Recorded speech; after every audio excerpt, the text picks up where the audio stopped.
大家好，欢迎收看震惊最前线无马看中国，我是主持人张宏林，再次感谢收看我们的节目哦。最近我们看到这个国际情势啊，这个还是持续的混沌哦。当然，中共的20大之后，当然也会有许多大家认为重大的一些中国情势的一些变化。那我们在看到，也有人在看到现在这个好像还是隐约有这些邪恶的这些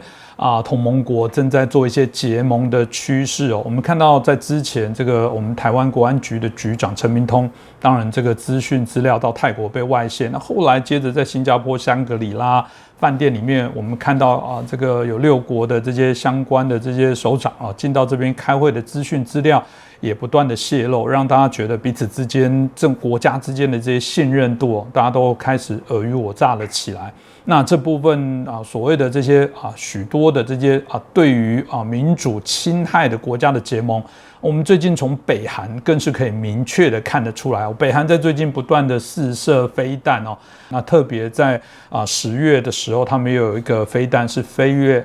这个日本的领空哦，甚至掉到他们的这些经济海域，这当然引起国际社会的一些挞伐所以是不是真的我们看起来不只是俄罗斯、中国、北韩，甚至其他这些所谓的我们过去认为这些共产制度或者受过共产统治的这些国家开始在底下串联，准备来威胁各地的一些民主制度我想值得我们好好来关注一下。那我们今天很开心邀请到旅美学者，也是中国政治经济学家陈小红博士。陈老师你好。主持人好，观众朋友们大家好。是，我想一开始就请教一下老师因为我们看到南韩总统这个尹锡悦上任之后，北韩已经多次这个试射这些导弹让我们对于这个南北韩之间的一些发展也都很好奇，到底怎么回事？据闻这个从我们光是今年几乎每个月都发射这些飞弹，到现在已经有20多次这个频率平常讲非常的高其实以日本来讲，他们也不是没有这些防御的相关的系统，虽然他们发出这些警报跟警告，大家也很好奇说为什么这个部分北韩要如此的挑衅特别过往虽然有些节制这一次甚至毫不避讳的直接把这个飞弹飞过这个日本的领空，到底这中间会是什么样的一些情境？那日本对于这些反制到底如何？北韩到底的图的是什么？是不是可以请老师帮我们分享一下？北韩今年以来是一直非常嚣张的，他趁着台海局势紧张，他在配合中共，也制造他对周边国家的威胁。那么从战略上看呢，好像是在帮中共减轻压力，当然他也同时想改善北韩的孤立处境，逼美国、日本和韩国对北韩让步。但实际的后果呢，可能恰恰相反，他会把韩国现在暧昧不明的在中美两国之间玩平衡的外交战略打破，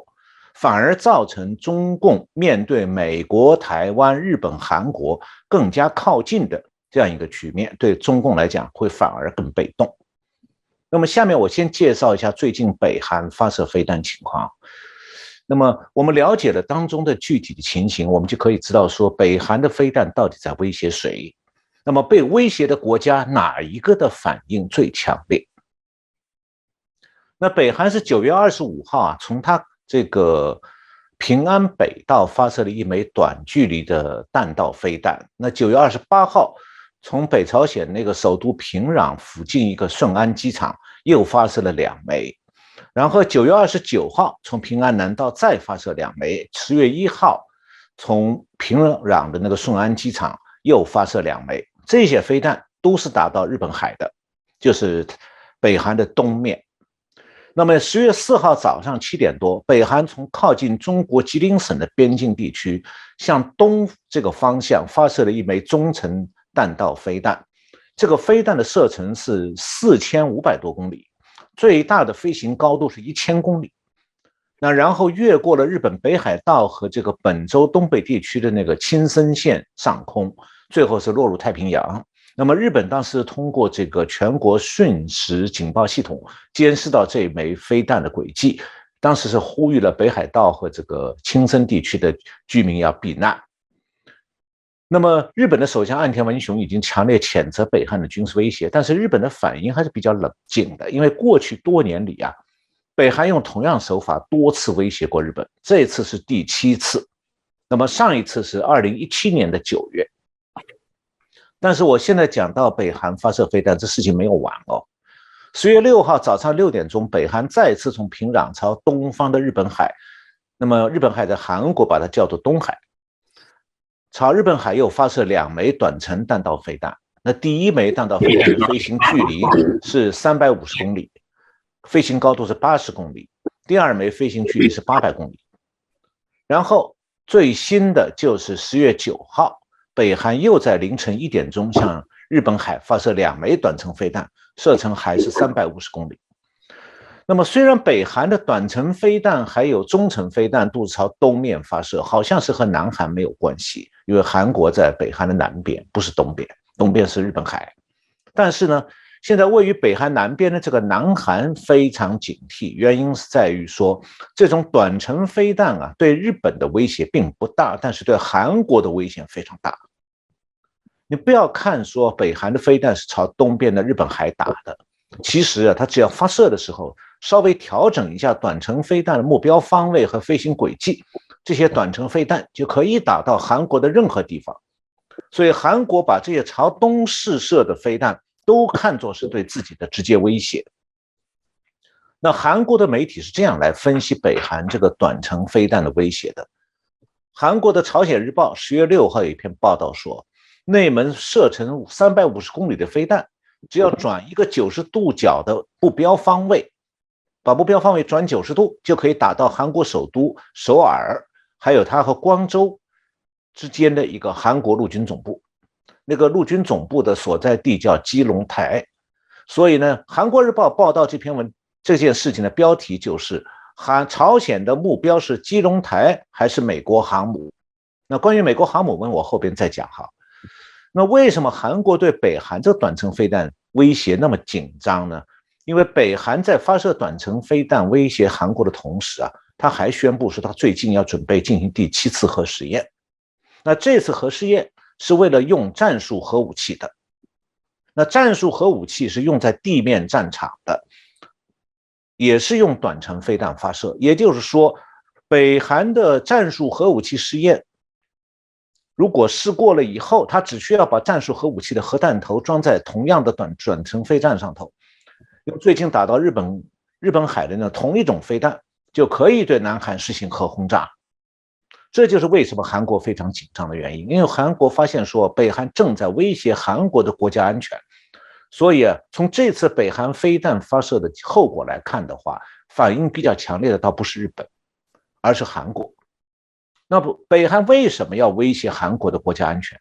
那这件事情是要回到韩国上一任总统文在寅对北韩的政策，从这方面讲起的。文在寅呢，在韩国是个左派政治人物。那在朝鲜战争之后的韩国历史上，韩国的左派当选总统对北韩基本上都比较亲善，那文在寅也不例外。那这一点和台湾不一样，完全不一样。原因就是这个韩国和南韩和台湾历史遗产是不同的。那么文在寅任内啊，他最得意一个杰作就是他继续以前那个左派总统金大中的那个叫南北一家亲政策，就是和北韩签订了争取南北和平的军事协议。那么文在寅签这个军事协议被称为919南北军事协议，是2018年9月19号在北韩的首都平壤，然后南北韩举行首脑会谈签署的这个协议。这协议的前提就是说，南韩充分信任北韩共产党政权。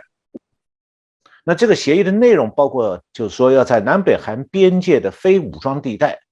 各10到40公里内设禁飞区，禁止空中侦察活动。另外呢，双方在边界外海南面和北面都设立缓冲区。那么因为南北韩都是东西两面靠海，所以西面靠海呢，黄海这一侧缓冲区是135公里，东边靠日本海一侧是缓冲区80公里。在这个缓冲区里头，双方要停止海岸炮、舰炮的射击和海上的演习。但是呢，这个协议签了以后，北韩是无数次的撕毁协议，同时利用这个协议呢，不涉及核武器和飞弹的研发，结果北韩就在大力的发展核武器和飞弹，而韩国军方是老老实实的按照协议在办，最后韩国在吃亏。那文在寅签的这个协议呢，表面上看起来是要维护南北和平，实际上是傻傻的以为说只要双方不在边界发生冲突，这个发生摩擦，南北韩就天下太平了。他根本就没有考虑北韩共产党政权将来会怎么做，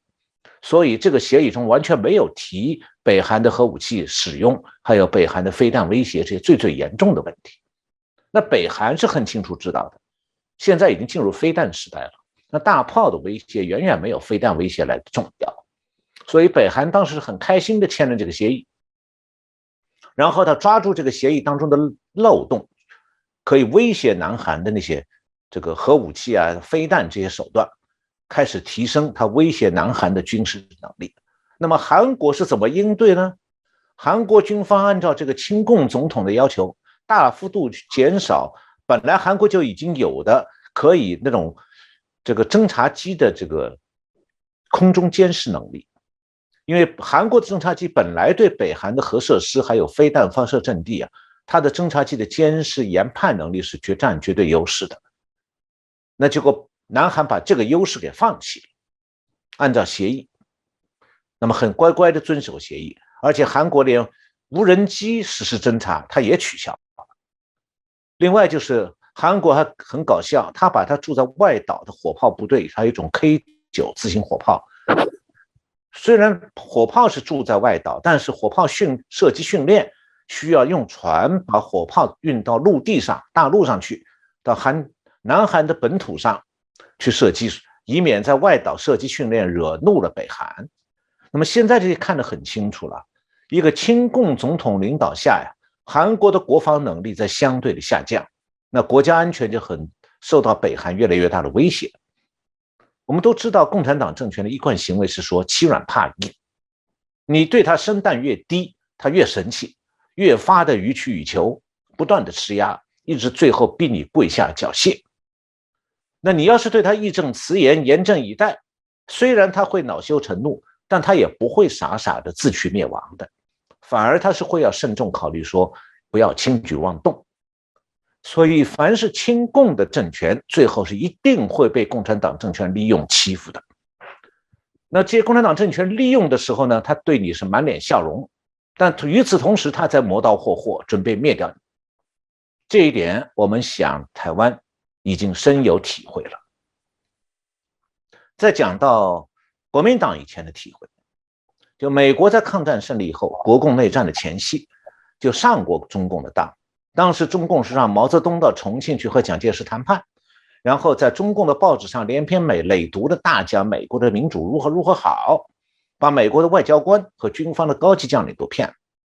结果是等到中共占领了大陆以后，美国政界才开始反思，说谁丢掉了中国？其实答案很明确，美国的2任民主党总统罗斯福和杜鲁门当时都很傻，联手帮中共做大。那顺便讲一句，这个不久前中共拍了一部谍报头子，中共敌区工作部，后来就是叫做中央社会部，又改名叫中央调查部，最后叫国家安全部。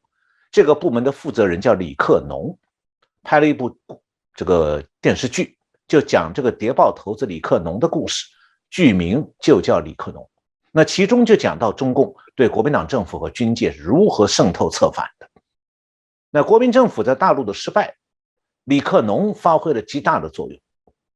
这就是中共一面大讲民主，一面磨刀霍霍的最好的例子。那等到后来国军大批将领在前线率兵哗变，或者国防部里边要害岗位上的共谍把作战计划送给毛泽东、周恩来的时候，蒋介石那时候已经很难应付了。那这套手法到今天中共还用在台湾身上。那么韩国的这个文在寅呢，他也这个无知的一厢情愿，不断遭到北韩共产党政权打脸，这是偶然吗？是不是他个人愚蠢、智商太低呢？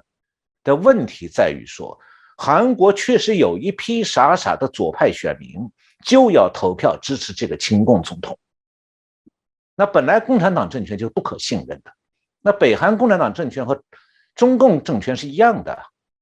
那谁要是去信任共产党政权，其中的原因呢？除了像文在寅这样，就是他在意识形态上其实是亲近共产党那个马克思主义意识形态的。除了这个原因之外，还有一个因素，他就是想有一股政治势力想通过和共产党政权握手言好，在国内政治上谋取利益。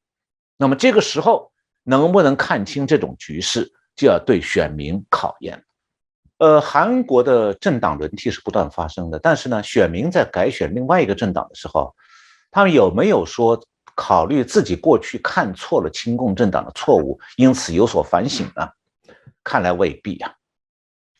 因此啊，韩国的政党轮替治不好韩国社会当中的左派幼稚病，或者说是政党轮替在韩国啊治不好亲共幼稚病。那当然了，随着经济全球化的推开啊，韩国也面临和台湾一样的与中国很深的经济交往。那么这又导致商界的亲中倾向啊左右政坛的政策。那现在文在寅下台了，新上任的这个总统尹锡悦啊，虽然他没有亲共幼稚病，但是他有商业亲中病。因为这个原因，所以上次美国国会议长佩洛西访问台湾以后，到了南韩了，但是这个韩国总统尹锡悦呢是避而不见。他这样做的原因啊，据韩国中央日报的一个总编副社长叫李夏庆，他今年8月8号在中央日报上发了一篇文章，标题叫做亏待佩洛西是让韩国自取其辱的行为。那这个中央日报的总编李夏庆就认为说，韩国总统尹锡悦之所以回避佩洛西，其实是怕得罪中共。然后这个李夏庆在他写的这个社论当中说，现在我们要对中国必须挺起腰杆，只要朝鲜的威胁仍然存在，韩国外交的基础应该是韩美同盟，这是不可动摇的事实。只有这样，中国才能对我们改变态度，才会真正开始尊重我们，而不会只在嘴上说相互尊重。那现在呢，韩国总统尹锡悦已经尝到苦头了，这苦头不是佩洛西给他的哦，是北韩的金三胖给他的。所以我说啊，北韩现在这个密集发射飞弹，是把韩国暧昧不明的这个中美两国之间玩平衡的外交战略给打破了。他现在逼的尹锡悦是要公开抛弃前任亲共总统的那个亲共的国防政策。那据韩国朝鲜日报10月7号报道说，韩国政府现在在讨论什么呢？就北韩要是宣布进行了第7次核试验，把战术核武器这个研发可以试验可以用了，那南韩就只好宣布废除919南北军事协议了，就是这个亲共总统签了个协议，对韩国是有害无益，一点好处都没有，害了韩国。那么韩国的安全部门是表示说，要履行南北军事协议的基础是相互信赖。那如果朝鲜强行进行第7次核试验，那韩国就没有继续履行军事协议的名分和时效性。那么韩国是有美军驻扎的哦，尚且还会发生这种亲共政权误导国家安全方向这样的重大错误。那台湾是没有美军大量兵力在那驻扎，那台湾是怎么能够不警惕韩国的前车之鉴？何况啊，北韩现在并没宣布说他要全面占领南韩，有没有这样的计划或者战略？那么中共他是已经公开宣布他的亡台之心的，所以这种时候，台湾的选择里还能包括一家亲吗？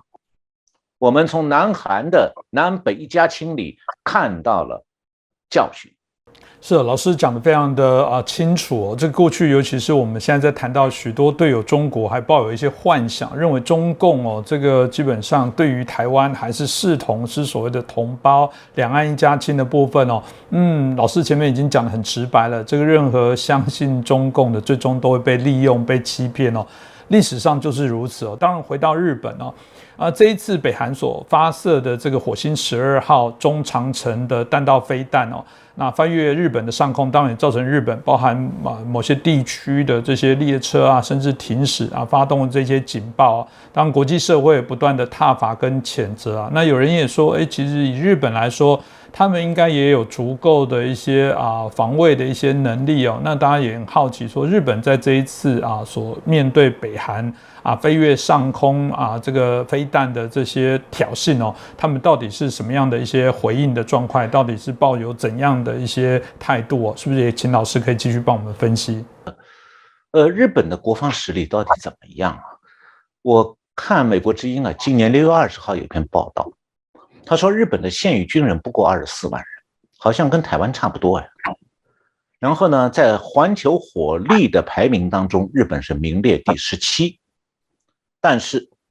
在世界最权威的军事排行机构的整体军事实力排名当中，日本高居世界第5，特别是日本的海军更加强大。美国有个智库叫外交关系协会，他有个资深研究员，是个日本问题专家，他叫 Sheila Smith。他写过一本书，就是日本强军在一起军事力量的政治化 Japan Rearmed: The Politics of Military Power。他在书里面这样看的，他说在主要的武器系统方面，日本在技术上处于领先行列。如果你看一下它的武器装备，那么日本拥有一些世界上最先进的硬件。他还指出说，日本拥有非常悠久的海上力量传统，这可以追溯到1个世纪甚至更远的年代。那日本是继承了以前的非常丰富的海战教义和对海战战术的深刻理解。他说，这个希拉斯密斯认为日本的这些经验很重要。因为不只是说你有什么样的船有多大，他认为说日本的海战知识博大精深，只是呢日本不会像美国的第7舰队或中国海军那样表现出来而已。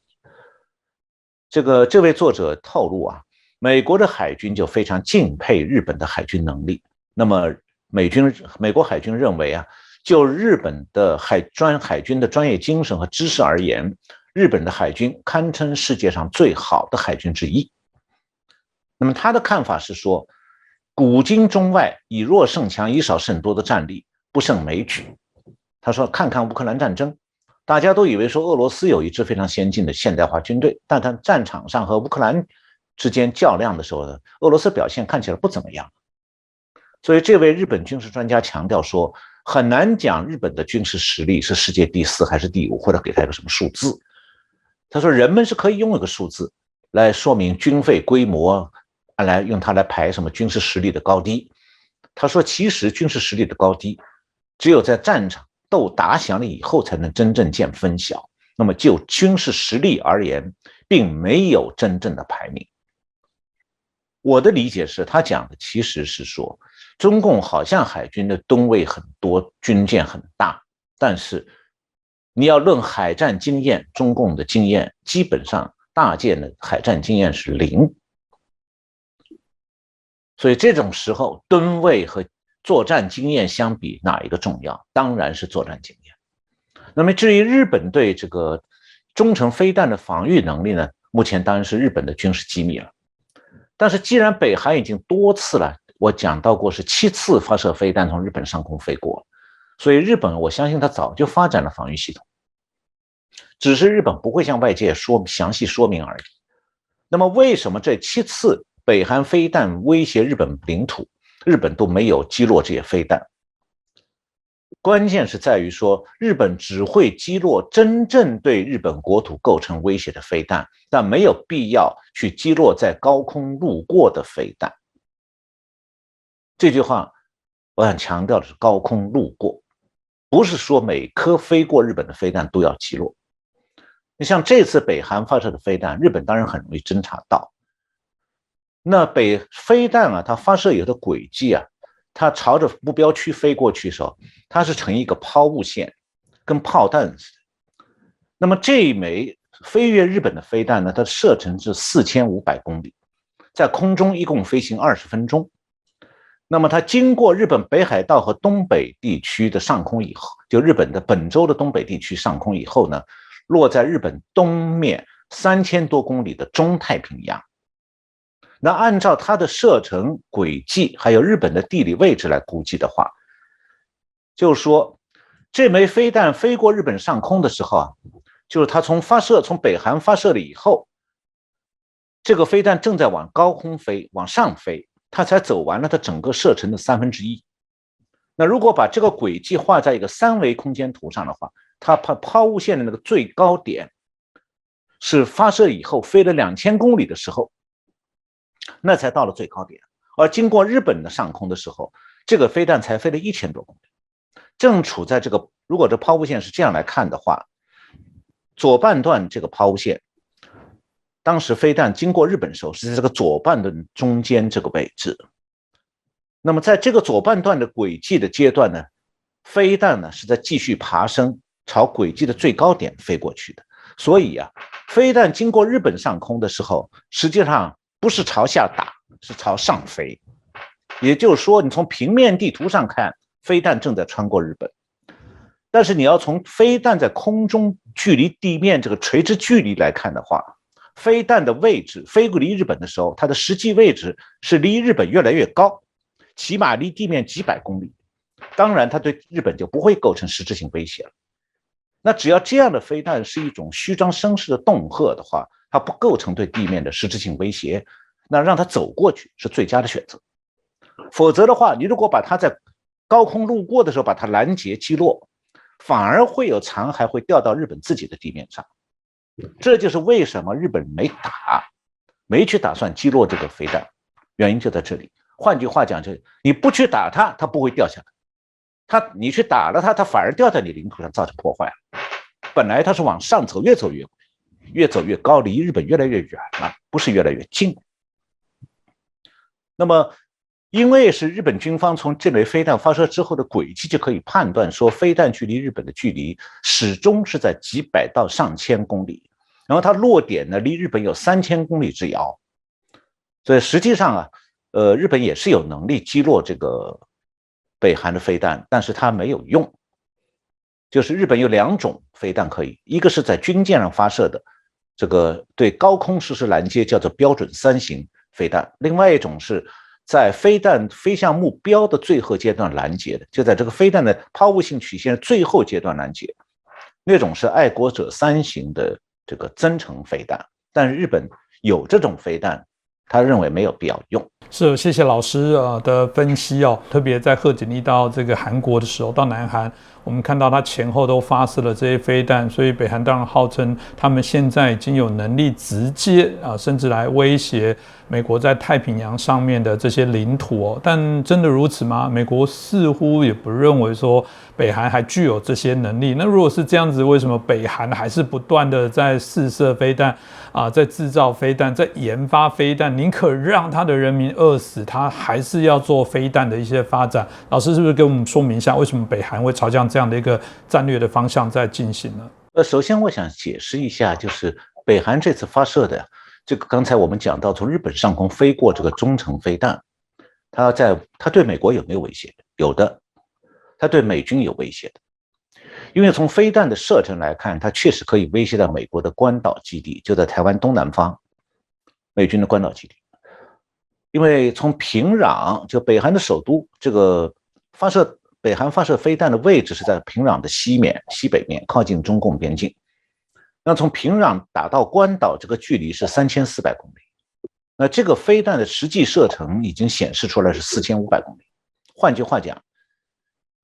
现在北韩发射这个飞弹是朝东方打的，那如果他把目标方位改一下，从东方改成东南偏南的方向，那同样这枚飞弹一模一样的飞弹就可以打到关岛。那关岛是美军的战略轰炸机的基地，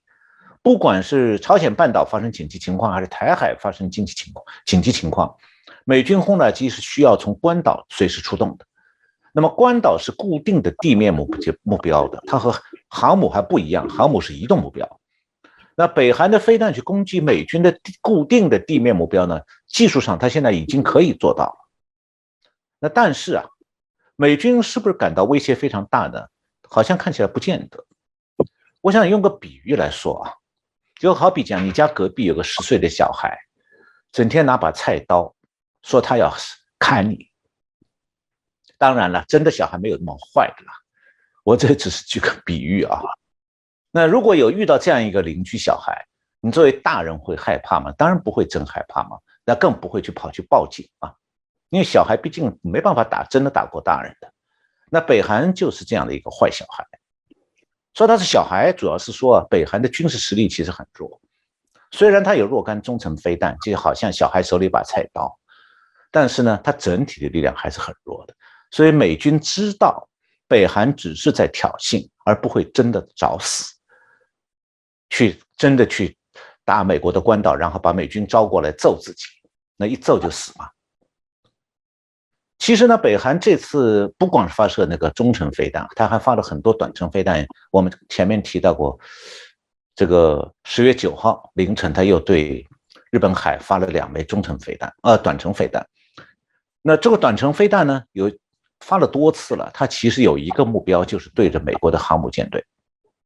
前面我有讲，北韩最近是发射了一连串的飞弹，这个10几天里面发了大概7次飞弹。那么今年北韩一共发了22次飞弹，还有2次巡航飞弹。那最近这些飞弹的发射有一个背景，就是要威胁美军在日本海的海军活动。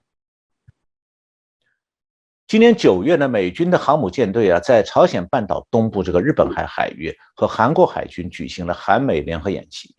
演习之后呢，9月23号，美军的里根号航空母舰这个核动力的航母呢，就开进韩国的釜山港整部。那北韩就从9月25号到10月1号，对着日本海一共发了4次短程飞弹。那美军的航母舰队没有理睬北韩的飞弹，所以他在韩国的釜山港整补之后呢，就继续在日本海训练。然后10月4号就发射了北韩前面我们讲到了，10月4号又发射中程飞弹向美军示威。当时呢，美军的航母舰队得知北韩的中程飞弹基地开始做发射准备的时候，因为他不知道北韩的飞弹会朝什么方向发射，所以美军的航母舰队这个里根号曾经从日本海向南移动，避免风险。但是北韩朝日本那个方向发了那枚飞弹以后，10月5号，里根号航母舰队又重新回到日本海，按照原定的计划举行了韩国、美国和日本的联合反潜演习，特别还增加了模拟跟踪弹道飞弹和探测假想弹道飞弹的演习。然后呢，北韩6号又发2枚飞弹，9号再发2枚。那么今天我们刚前面都讲到了，所以到现在为止，这一波美军和北韩之间的军事互动呢，我还不知道算不算是告一个段落。那北韩的这次做法看起来是既威胁美军，又威胁日本和韩国，四面树敌。那北韩这一波动作，就像前面洪林兄讲的，到底是不是日本和韩国？我前面讲过，韩国是卖了破绽给北韩，等于被北韩骗了，现在北韩欺负他。那么日本是最新动向是不是也有弱点呢？其实没有，应该讲北韩发射飞弹朝向日本方向，把飞弹打到日本的200海里这个经济区域，和日本的最近的政策没有什么关系，因为日本的岸田首相最近的外交战略基本上还是沿着安倍路线在走的，所以并不是说日本给了北韩可乘之机，所以日本不是造成北韩这么猖狂的直接原因。那是不是说美军在日本海公海上演习就是原因呢？就是北韩发射飞弹原因呢？也不对啊，因为韩国本来就有将近3万美军在驻扎，这驻了几十年了，从朝鲜战争之后一直驻扎在那里的。那么釜山港，就这次里根号航母去整补的那个釜山港，它旁边就是庆尚南道，那里就有美军营区，所以美军航母舰队到釜山港整补本来就是正常的，北韩没什么理由来吵。但是呢，韩国这个新总统上任不多久，先是冷落佩洛西，然后去热情的接待中共的人大委员长栗战书，这中间的一冷一热，让北韩那个金三胖看到机会了。他说你韩国总统你去巴结北京，却故意冷落美国，那说明你怕中共嘛。那北韩说我是中共小弟啊，这时候我就生气了，你怕我大哥，我有大哥称号，我就比你狠啊，那你就是我的小弟啊。但是现在这种时候，我不欺负你算我笨了，然后欺负过你以后，我大哥还会摸摸我头哎。所以是韩国总统尹锡悦的外交错误，才直接造成了最近北韩猖狂的根源。这里还要提一下，就美国还在坚定的支持韩国，就是在北韩密集发射飞弹的这个期间，美国驻夏威夷的印太司令部司令 John Aquilino 正在日本和韩国访问。那日本首相岸田文雄是10月4号在东京接见了 Aquilino， 双方就北韩当天试射飞弹，并且那个飞弹飞越日本上空这件事情交换看法。那岸田首相是表示说，过去1周北韩是空前频繁的发射4枚飞弹之后，然后又发射飞弹飞越日本上空，对日本的安全是严重和紧迫的威胁，也是对国际社会的明确和严重的挑战。这种暴行不能容忍。那日方呢是确认日美还有日美韩要继续合作应对，同时强调要加强日美联盟的威慑和应对能力。那美军的印太司令部呢是当天也发了声明，谴责北韩发射飞弹行为，并且指出，虽然我们评估这一事件没有对美国领土或美国人员或对我们的盟友构成威胁，但我们将继续监测这一情况。美国对保卫日本和韩国的承诺仍然是钢铁般的。然后10月6号，尹锡悦总统在首尔接见了这个美国印太司令部司令阿奎利诺上将。那么尹锡悦是强调说，韩美同盟还是维持韩国半岛的和平和稳定的核心，还有呢，韩美要联合实战演习有重要性。这个尹锡悦还说呢，恢复韩美联合演习有助于加强对朝鲜的威慑力，有助于维持韩国半岛和东北亚的和平。尹锡悦还这次特别的嘱托美国印太司令部，说今后要紧密协助韩国政府更有效地落实强化延伸威胁执行力的措施哦。那么阿奎利诺讲了一句很有力的话作为回应，他说，倘若朝鲜进行核试验，无论我在哪里，都会立即乘坐军舰过来。这句话很清楚了。是老师刚刚所提到的部分，也是看到这个美国对于韩国的这些防卫，对日本的这些防卫，包含当延伸对台湾的这些防卫的保护在最近当然都很明显的可以看到但你对应不管是俄罗斯入侵了乌克兰，包含看到今天谈到的北韩对于这些试射飞弹对于邻近国家的威胁，当然也包含中共对台湾的文攻武吓，包含在台湾的军演当然都引起国际社会的一个挞伐。比较难过的是，这样的事情到联合国的安理会显然都无法达到一些效果。我可以理解当初这个川普为什么想要退出因为觉得这联合国好像没什么用。那看来这个中共对台应该延续这个强烈的这些走向不过最近倒有一个说法，或者是听到一个耳闻是说这中共反而在20大之后有可能会改变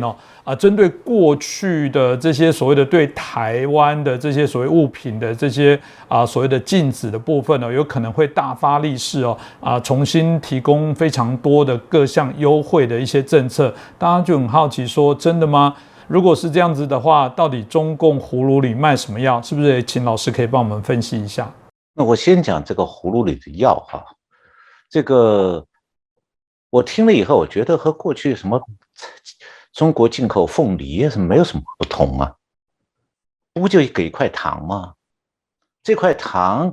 无非就是台办给习近平出一个主意，去买一买台湾人，然后看能不能9合1选举扭转这个现在的局面，但让中共变得一个有利。所以如果台湾人被一块糖就骗掉，我觉得呢就跟小孩一样了。那实际上你要看中共是不是软化，你看他的海军在干什么。中共那个造船厂里面正在造的航母停下来了没有？中共现在宣布第4艘、第5艘正在准备造。换句话讲，中共是我前面讲过，这边跟你握手，那边就磨刀，另外一只手在磨刀。那你看的是他那个握手的手，还是看他磨刀的手？这道理很简单，很简单。有的人就假装看不见磨刀了，只看见了握手的手，他跟我握过了，那是笑话。或者刀砍过来的时候，你就知道了，你握手的时候会被砍掉的。那么中共在国际上呢，这个实际上他现在很孤立的，他只有一个不太听话的一个小弟，就是北韩。他这个小弟呢，虽然是小弟，但是他也还不听话的，有时候会跟中共闹点摩擦，所以不是个中共能够把他呼来唤去的小弟。那么中共好像现在还在讲什么中俄战略联盟，只有中共在讲，俄罗斯没有讲。那么习近平也宣称过，说是中国俄国之间双边关系没有上限。那其实现在这个乌克兰战争就是一个典型的一个考验，因为普京在战争中遇到了重重困难，那中共并没有大力的公开的支持普京，相反是小心翼翼的在避免和欧美国家发生冲突。所以中共在乌克兰战争这个问题上，他现在也变得手鼠两端了，就很势利的。你普京打不好，我对你态度也就不那么暧昧，或者说那么谄媚了。那中共对北韩也是十分势利的，就共产党政权之间他们的相互关系从来是非常势利，这他们一向的特点。北韩我们都知道，他一向处在困境当中，因为他共产党的制度实际上已经失败了，造成说北韩现在是日益贫困化。但是金三胖他是不敢放弃独裁的，因为他一旦放弃独裁，他就只有流亡北京了。那这种状况下，金三胖其实是无路可走。那么中共呢是会给他一点资源，但数量非常有限，比方石油会给他一点。所以中共对北韩的政策其实讲得很清楚，就是他的这个援助政策，就是让北韩共产党政权饿不死。但你要北韩想过得舒服一点呢，就没门了。所以北韩真正现在想要什么，他知道他那个大哥不会真让他吃饱的，他真正想要的是和美国谈判，换取美国给的好处。那么这样的话，美国给的好处会多一些，这样才能让北韩打开困境。但金三胖这个算盘呢，早就是司马昭之心，路人皆知了。美国也不会真让金三胖如意，所以美国呢对他也是一边要么就施压，要么是吊他的胃口。所以刚才主持人讲到这个联合国不去制裁北韩，这里面除了这个联合国的安全理事会啊，里面有中共和俄国这两个创始国的否决权以外，还有一个最大的问题，就是联合国现在早就已经成了发展中国家的一个丐帮大会。我把叫丐帮大会，就是讨饭的一群国家在那里开会。那么一大批非洲和拉美国家是吃准了说，现在欧美国家是左派意识形态当道。那左派意识形态呢，就整天承认说，哎呀，这个我们的殖民主义呀，什么这个问题啊，这个什么南北的差异呀，东西方的差异都不利于非洲啊。然后再加上拜登还提出来黑命贵啊，你是黑人你就高人3分，就要拜登就要向他单膝下跪。那这种时候，非洲国家会怎么样做？他们觉得格外生气，他们完全的这个不去解决本国存在的落后的政治社会问题。那么欧美国家现在对这种非洲国家呢，又是一味的哄，再加上中共呢用钱去收买那些国家贪婪的精英，结果这些占多数的发展中国家现在就抱团取暖了，在联合国，然后逼着发达国家出钱养肥他们这些精英。所以啊，这样的联合国早就不能主持正义了。那大批发展中国家驻联合国代表，他们就关心一件事，就把任何话题变成他们要钱的理由。所以呢，这个现在这个联合国我们不需要再看重它了，就当它不存在好了，因为它是个寄生虫们的论坛。还有一个就是红色大国操纵国际政治的一个地盘。你去看联合国那个人权理事会就明白，那些人权最恶劣的国家，包括中共，居然就是联合国人权理事会声音最响的、最大的。所以这样的联合国机构实际上是在保护人权迫害国。所以现在声讨联合国其实是有道义有正义的，指望联合国没有必要。是，谢谢小毛老师这个清楚的也让我们了解这部分，还是提醒大家必须要关注。一开始老师所提到，中共在选前有可能又释放一些利多希望来蛊惑台湾的民众，因此又减少了对于中共的一些警惕那这当然是否一块糖就会马上大家被收买了？这我想也考验台湾人民的觉醒的一些程度诚如我刚一开始所说的，其实我们看到，不管是过去我们国安局长在这个泰国所有的资讯被泄露，包括我们看到这个美中澳日相关的一些国家，在新加坡、香格里拉的饭店的一些资讯也被外移其实你可以发现，这些不良善的国家，它出其不意的在各个不同地方都在做渗透。台湾人如果没有这些觉醒，没有这样的一个警惕性我觉得未来被卖的可能就是我们自己。今天再次感谢陈小龙老师，也感谢大家的收看。那如果喜欢的节目内容，也希望你们帮我们转传、按赞、分享、留言。再次感谢大家。谢谢洪林兄，谢谢我们观众朋友们收看这次节目，我们下次再见。